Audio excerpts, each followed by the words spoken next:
The truth of the share market channel में आपका स्वागत है। मैं भवनीश अग्रवाल। नमस्कार मित्रों,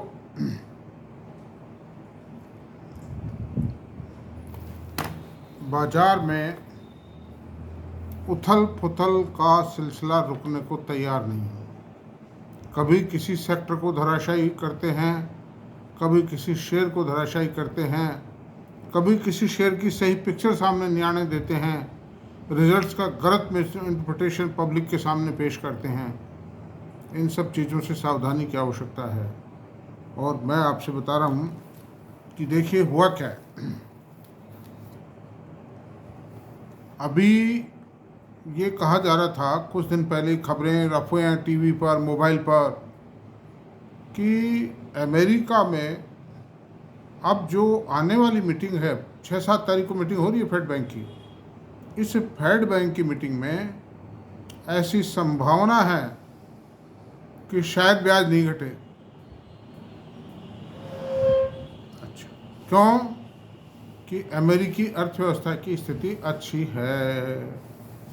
अब हुआ क्या है, आप देखिए क्या हुआ है, बताइए। देखिए हुआ ये कि एम्प्लॉयमेंट डेटा बहुत बढ़िया आ गए,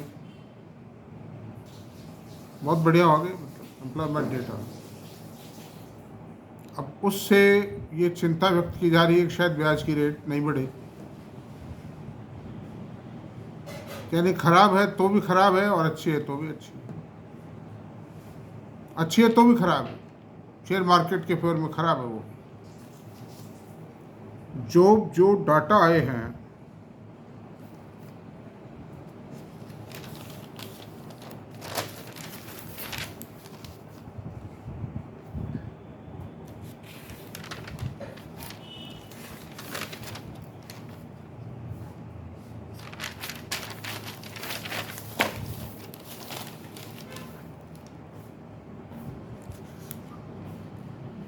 वो जीडीपी के डाटा बताता हूँ मैं आपको। जीडीपी के जो डाटा हैं वो 2.8% ग्रोथ आई जीडीपी में।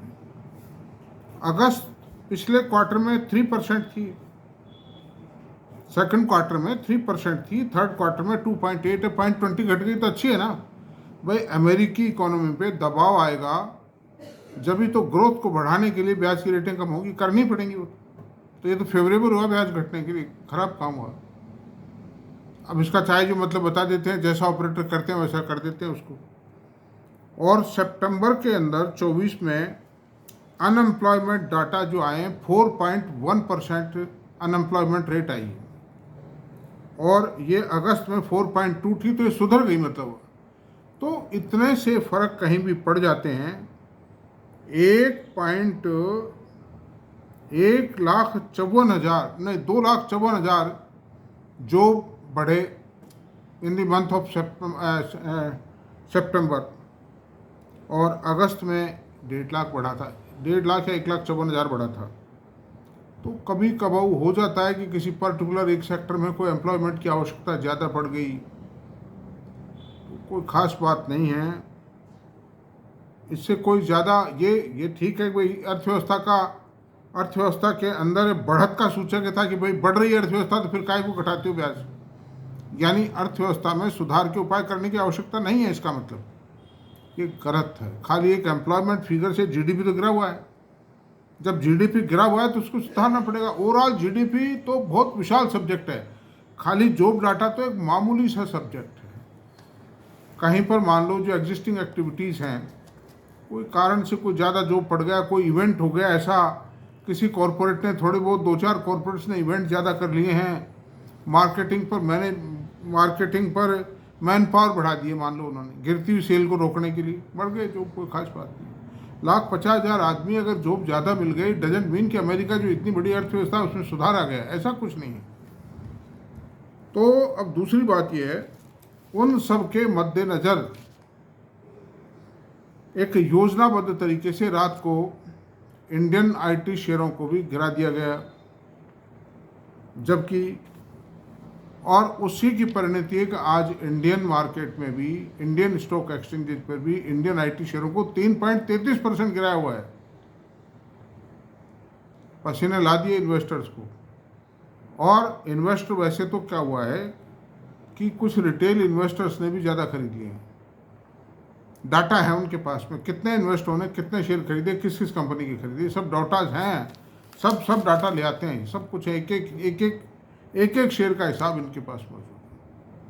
तो how to discourage the investing public retail investor, घबरा के बेच देता कि वो ख़त्म किस्सा। घबराहट पैदा करना, पैनिक क्रिएट करना, ह्यूमन साइकोलॉजी को के मास्टर हैं ये लोग। Operators are master of the human psychology and they know how to create panic in the market and how to create panic in the mind of the investor. उस प्रक्रिया का ही अंग है। तो मेरा मतलब ये है कि घबराएं नहीं बिल्कुल भी।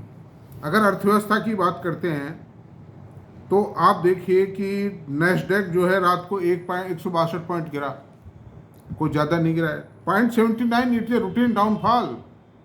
भाई अमेरिकी अर्थव्यवस्था के कारण इंडियन आईटी खराब है ना, अमेरिकी अर्थव्यवस्था, अमेरिकन जो शेयर्स थे वो तो गिरे ही नहीं, खास गिरे ही नहीं। अच्छा, डॉ जोन्स केवल मात्र 0.22% गिरा है, S&P 500 19.25% गिरा है, नहीं 19.25 गिरा है, 0.33% गिरा है, 0.33% मात्र S&P, और डॉ जोन्स 0.22% और नैस्डैक 0.79%, लेस देन 1% की गिरावट है, much less than 1%. Then how we can say that American economy is not doing well? या डूइंग वेल, नॉर्मल है, सब कुछ है। तो ब्याज तो घटाना ही घटाना पड़ेगा। It has already been committed by the chairman of Fed bank Mister Jerome Powell. Already it has been committed. 2 किस्तें आएंगे, एक 0.25 की अभी आएगी 6-7 तारीख को, एक अगले महीने आएगी दिसंबर के एंड में, और 5 नवंबर को चुनाव भी हो जाएंगे। That's all in which Trump is going to win the battle. ये भी एक अमेरिकन इकोनॉमी के लिए ठीक ठाक प्लस पॉइंट ही होगा। बाजार, अमेरिका के बाजार चाहते हैं तो बाजार ये रुके हुए हैं। हाँ, ये इलेक्शन का इतना बड़ा इवेंट है, उस कारण भी बाजार रुके हुए हैं। अच्छा, अब इंडियन सेंसेक्स कितना गिरा हुआ है, जबकि कल सुबह ये कहा जा रहा था कि नहीं अब गिरावट जो थी होली, और हर शाम को हर सुबह मैं सुनता हूँ अब FIs की सेलिंग रुक गई, लेकिन वो रुकती रुकाती कुछ नहीं। वो फिर 5000 का माल, एक दिन 2200 का माल ठोकते हैं, उस दिन उम्मीद जाते थे अब रुक गई। अरे भाई आप ये कैसे कह सकते हो कि रुक गई? मान लो एक दिन कम बेचा, कल ज़्यादा बेच देंगे, वो ज़्यादा बेच देते हैं, दूसरे दिन उससे भी 4600 करोड़ का माल ठोक दिया कल FI ने। तो 4-5 हज़ार करोड़ का मामूली बात होगी है उनके लिए। तो सेंसेक्स, तो वो सब बातें निर्मूल सिद्ध होती हैं। ऐसी हालत में ट्रेडिंग से रुक जाइए, F&O से रुक जाइए, वरना बर्बादी के अलावा कुछ नहीं होगा। मतलब आप कितना भी बुद्धिमान है, कितने भी दाव पेच लड़ा लिए, जितने कैलकुलेशन कर लीजिए, आपको पैसा लेके जाएंगे ये आपसे। इसलिए इस शेयर बाजार में रिटेल इन्वेस्टर के लिए एकमात्र अगर कोई जीत का हथियार है तो वो सिर्फ ये है कि बढ़िया शेयरों को लेकर डाल दीजिए। ग्रोथ जिनमें चल रही है, जिनमें ग्रोथ चल रही है, ग्रोथ एक्सपेक्टेड है, उनको लेकर डाल दीजिए। That's all.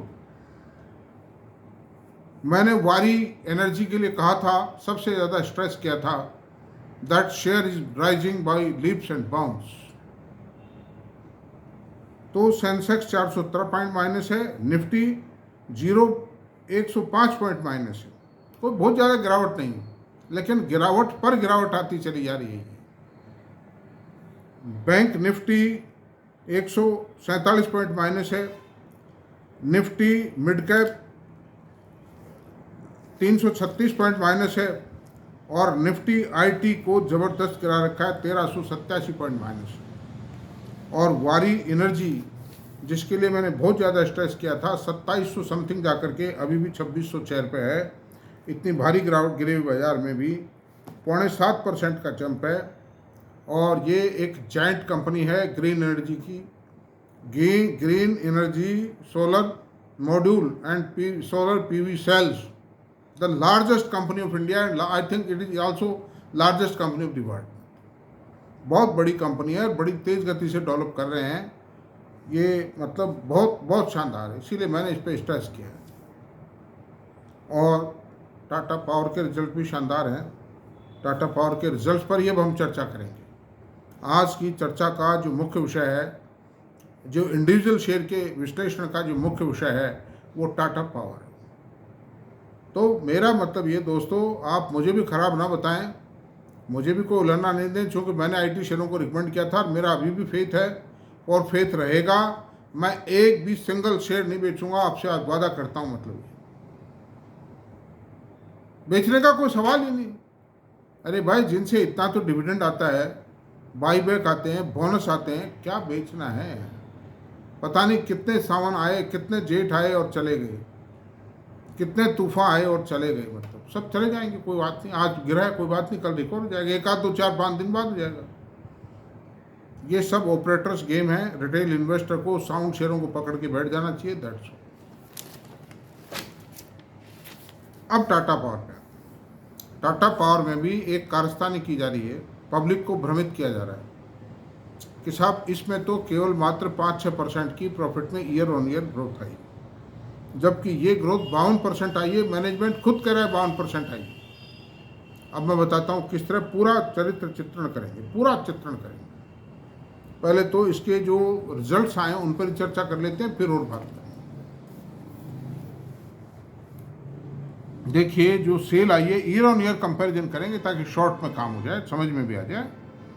टाटा पावर की बात कर रहा हूँ मैं sir.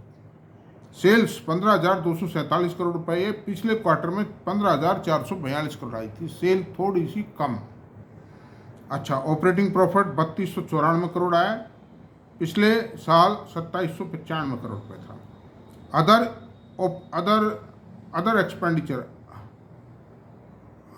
Operating other income 513 crore आई है, लास्ट ईयर 292 करोड़ रुपए। It's a business income, it's a income from business activities. अच्छा, ईबिटा, कुल मिला के ईबिटा ये अदर इनकम को शामिल करने से 3,808 करोड़ रुपए हो जाता है। लास्ट ईयर 3,087 करोड़ रुपए था। अच्छा, इंटरेस्ट इसमें से चुका है, ईबिटा में से इंटरेस्ट घटाना पड़ेगा, डेप्रिसिएशन घटाया है, ये इसको घटाने के बाद में 1,678 करोड़ रुपए का मतलब ये प्रॉफिट बिफोर टैक्स बचता है। और लास्ट ईयर 979 बचता था। लास्ट ईयर 1,182 करोड़ रुपए का इंटरेस्ट था और 926 करोड़ रुपए का डेप्रिसिएशन था। इस साल 987 करोड़ का डेप्रिसिएशन है, 1,143 करोड़ का ब्याज। 979 जो था वो last year tax in profit before tax था, पीबीटी, प्रॉफिट बिफोर टैक्स। अब इसमें शेयर ऑफ एसोसिएट घटाया, तो इस साल 235 जो ऐसी कुछ कंपनीज का बिजनेस इसमें शामिल होता है जिसमें कंपनी, जो इस कंपनी में minority share holder subsidiary company, 235 crore रुपए का घटाया माइनॉरिटी ने जोड़ा, मतलब जिनसे आना है, मतलब जहाँ है इस वाली चीज़ में जिन कुछ कंपनियों में माइनॉरिटी शेयर होल्डर हैं और उनसे ये प्रॉफिट आना है, जो इसमें जोड़ा है 235 करोड़ रुपये। लास्ट ईयर 252 करोड़ रुपए था। ये कुल मिला के 1,913 करोड़ रुपए हो गया। लास्ट ईयर 1,231 करोड़ रुपए था। तो ये जो फिगर है, ये साफ दिखाई दे रही है कि इसमें 1,231 के बजाय 1,913 करोड़ का प्रॉफिट है। अच्छा, अब इसमें से नेट प्रॉफिट कितना बचा? 1,533 करोड़ का टैक्स बचा आफ्टर टैक्स, और लास्ट ईयर 1,017 करोड़ था। नेट 52% आता है ग्रोथ, 51.52% आती है। तो बाजार क्या कह रहा है? बाजार के जो एनालिस्ट महोदय आ रहे हैं, इसमें एक्सेप्शनल आइटम है जो घटा है 440 करोड़ रुपए का। It's not a business activity loss और profit, it is totally a different nature of item. उसको घटा करके ईपीएस को कैलकुलेट करना गलत है। घटा दिया वो एक अकाउंटिंग, ठीक है, एडजस्टमेंट है, मैनेजमेंट ने घटाया, लेकिन मैनेजमेंट खुद इसको बिजनेस एक्टिविटीज़ का पार्ट नहीं मान रहा है।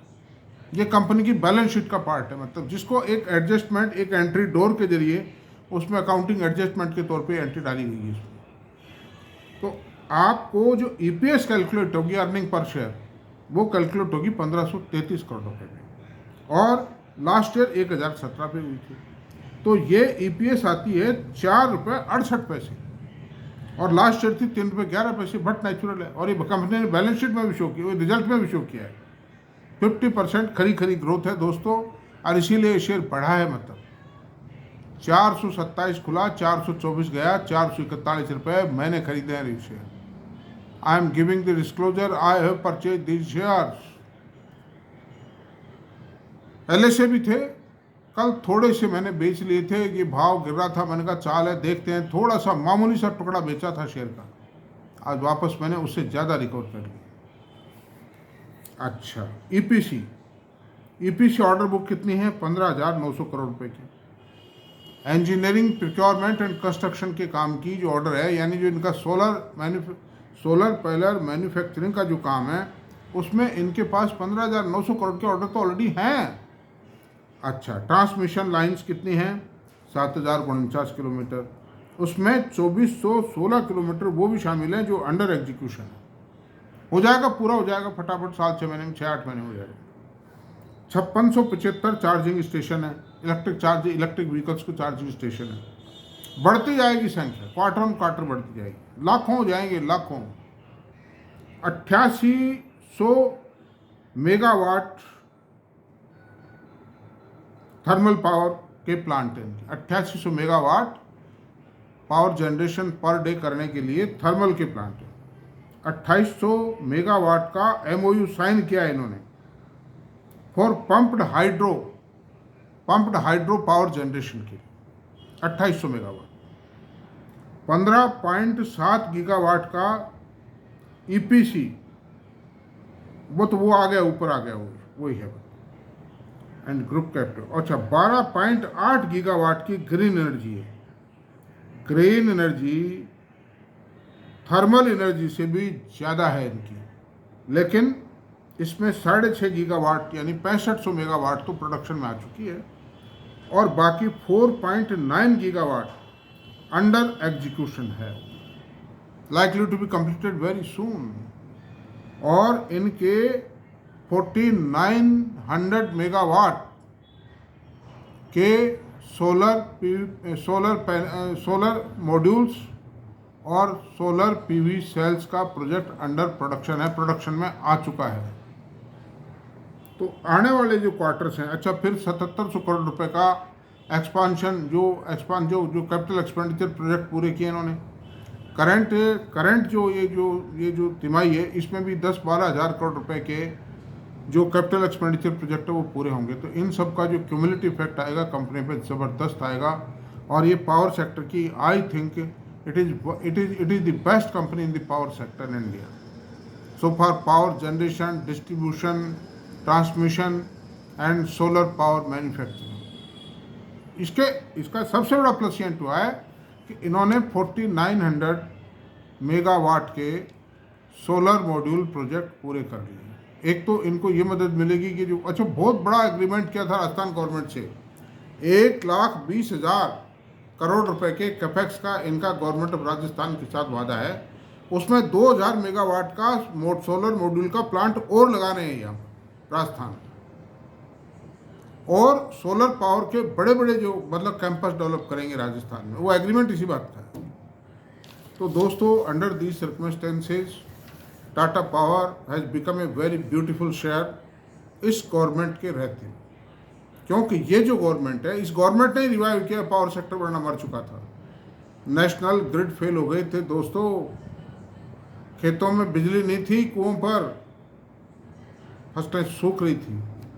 रिवाइवल किया उसका, हर प्रॉब्लम को डिसाइड किया, बिल्कुल अनसर्टन किया इन्होंने।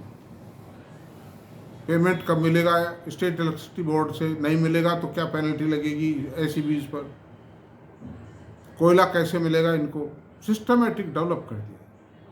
और ये जो ग्रीन एनर्जी आई है, it's a boon to the nation. Modi ji अभी रशिया गए थे तो अपने भाषण में यही कहा है कि हम एमिशन को ख़त्म करेंगे, हिंदुस्तान से, भारत से एमिशन को जीरो एमिशन कर देंगे 2045 तक। उसके लिए हम सबसे बड़ा जो ध्यान दे रहे हैं वो ग्रीन एनर्जी पर दे रहे हैं। एक तो जो व्हीकल्स चलें वो बिजली से चलें या ग्रीन हाइड्रो से चलें, और एक जो थर्मल पावर जिसके कारण बहुत ज़्यादा धुआं होता है, कोयला जलता है, उसके बजाय हमारा जो प्रोडक्शन पर जो स्ट्रेस हो वो नेचुरल रिसोर्सेज से, जैसे हवा है और सूरज है, सन एंड विंड, इन दोनों से।